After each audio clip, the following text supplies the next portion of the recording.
wild that it is already August and we are in back to school season. So I thought I would wear my honorary school shirt. This is actually my wife. She gave it to me. She's an alumni from here.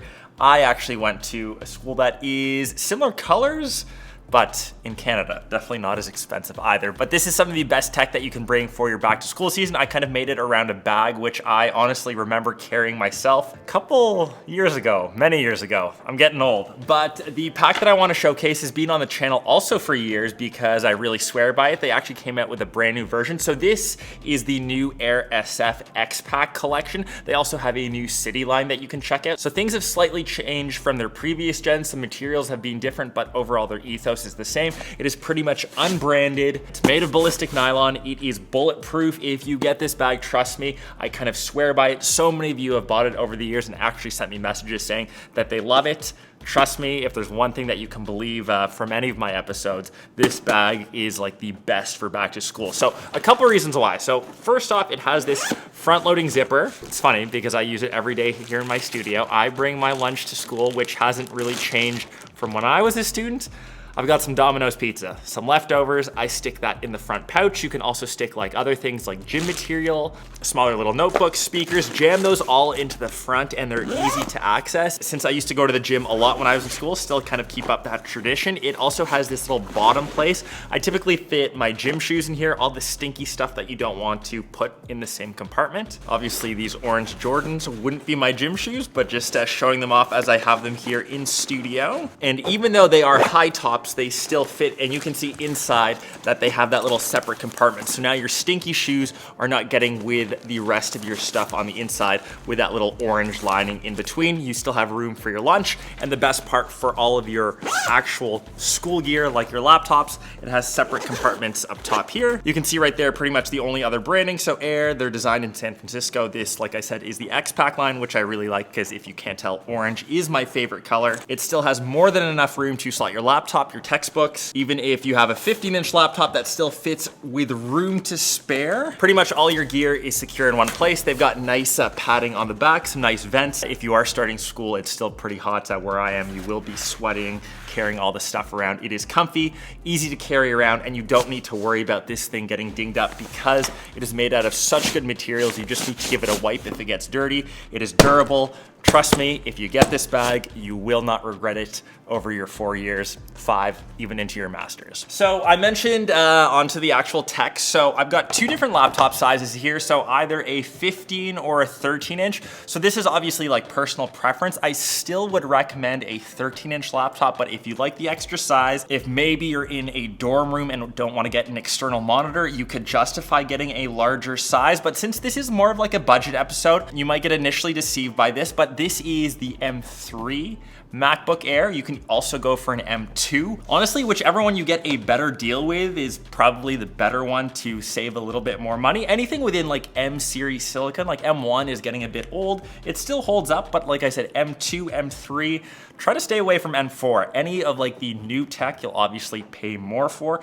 If you want to save a bit more money, stick to the older stuff. They always go on sale, and their performance, I would say, is pretty negligible if you're a student. If most of the time you're just writing out notes, you're just typing out emails, you're writing essays, you're surfing the net, you're watching YouTube, you are slacking off using ChatGPT to cheat your way through school. I wish I had that. Any of the M series silicone, you don't need like the latest and greatest. If you're a student, I get it, budget is super important. So just getting an older MacBook Air, you do not need a MacBook Pro when you are in school. So that is my recommendation for the Apple side. If you want something with a similar feel and kind of build as MacBooks, my go-to has always been the Surface line of laptops. So this is the latest Surface Laptop 7. So this one has the Snapdragon X Plus chip. Once again, it's not the X Elite, which is the top level chip, which will cost more money. This is once again a bit more on the budget side. You are paying a bit more for this in the Windows laptop segment, but like I said, if you want a similar build, feel, that premiumness from say like the MacBooks, a lot of people always ask me what Windows computer kind of like compares close to a MacBook. I would definitely say it's the Surface line. Once again, if you can get an older one or just stick to a mid-range chipset to save money, that will keep more budget available for going out for drinks. if that's your jam in school. Whatever fun activities you guys do in school, you have more money for. The next big question students usually ask is, can you get by with an iPad as your main or only device? My honest opinion is still stick to a dedicated laptop. It has a fully functional OS. There might be some weird software that you're running. Say you're in engineering or computer science, some of those apps might need a fully functional OS. Some of them might work on an iPad, but do you need that hassle when you're a student, or do you need to really carry around two devices? If you are dead set on one, if you like to take down notes, honestly, the iPad mini is still my recommendation. It is still like palmable, so when you are in class, say for example, you have like a little Apple Pencil here, you can still hold it in one hand, you can hear like what the professor's saying, you can jot down notes on those PDFs. It makes it a bit more manageable, and the iPad mini still doesn't have that premium price as a lot of the other iPads.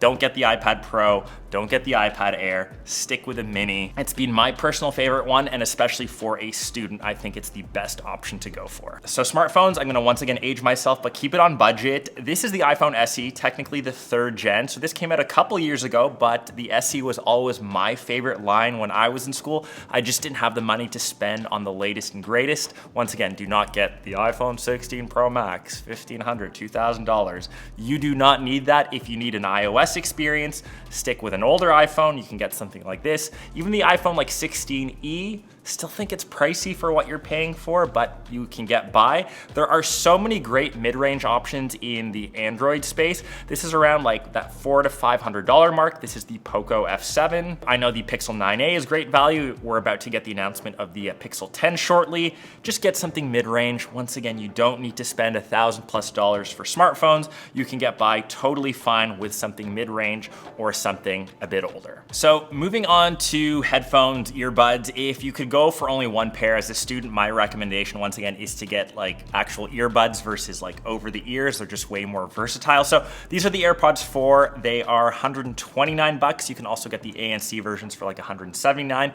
Add that extra amount for Canadian dollars. They're decent. They work well within the Apple ecosystem, but if you can splurge a bit more, if you are someone that commutes a lot, say your like commute time is 30 minutes to an hour, if you are someone that goes to the gym almost like every day, these ones are really worth it. These are the Beats Power Beats Pro 2s. They work both with iOS and Android. They have active noise canceling. They are really meant for everyday usage, and with those little wingtips that fit around your ear, you never need to worry about losing them. They are sweat and water resistant, so if you do sweat a lot in the gym, they are great. Once again, maybe slightly biased because they're orange, but I really love this pair of earbuds. If I could splurge on one thing in my tech pack when I was a student for the amount of music that I listened to, they would definitely be earbuds. Moving on to gaming. So this is the Nintendo Switch Lite. I know that the Switch 2 came out. In my opinion, not worth it. Plus, this is a budget episode. Keep it to the Switch Lite. So this is my actually like Zelda edition. I got this one with Echoes of Wisdom, and in my opinion, the Switch Lite is like the perfect size for a gaming handheld. It is so much easier to hold when you're commuting, easier to put into your bag, easier to sneak playing while you're in class. Like look at the difference in size between say like the Switch 2 and the Switch Lite. Pretty big size comparison, and once again, the price, the Switch 2, it's the newest thing, it's the most expensive. I'm sure you can grab like a Switch Lite for $100, $150 on eBay, on Kijiji, even on Marketplace, whatever you kids buy your secondhand stuff these days. Grab a Switch Lite. You've got so many different games to choose from. Pretty much every game you can play on this, you can rock on the Switch 2, except for the new Mario Kart, except for Donkey Kong Bonanza. But yeah, solid little gaming handheld, great for students, and you won't break the bank. And the next two are super dependent. If you want to carry them, I'll include them anyways. One is a small Bluetooth speaker. This one is just from Marshall. It's the Willin 2. I always used one when I was in school, and the second is a notebook. Once again, maybe dating myself, just to jot down notes. I prefer this over an iPad personally, and this one is my fave from Harry Potter. Just a little moleskin. I wish there was a Ravenclaw one though. So last but not least are just the essential little tech accessories to fit into your pack. So the first one is just the MX Anywhere mouse from Logitech. You never know when you'll need to rock a mouse with your laptop. You don't always have to use, like your touchpad. Whether you're setting up a little mobile workstation, whether you are working in your dorm room, have this little mouse with you at your dorm room tech setup, and then you can just bring it with you to your classes. The next one is just a power bank to make sure all your tech is juiced up. This one is just from Belkin. It's 30 watts. What I really like, it has a built-in USB-C cable because you always manage to lose things as a student. So this one has that kind of built in. And the last thing is just a charger. Hopefully you do have those cables, but this once again is from Belkin. It has the 2 chargers. It's got a 50 to 60 watt max charger to charge your laptop, and then your second one to just charge some of your other miscellaneous tech.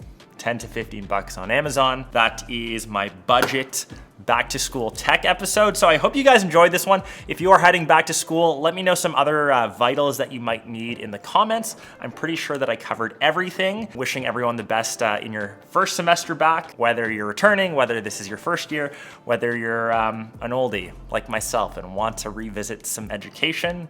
Have fun at school, and catch you in one of my next ones. Peace.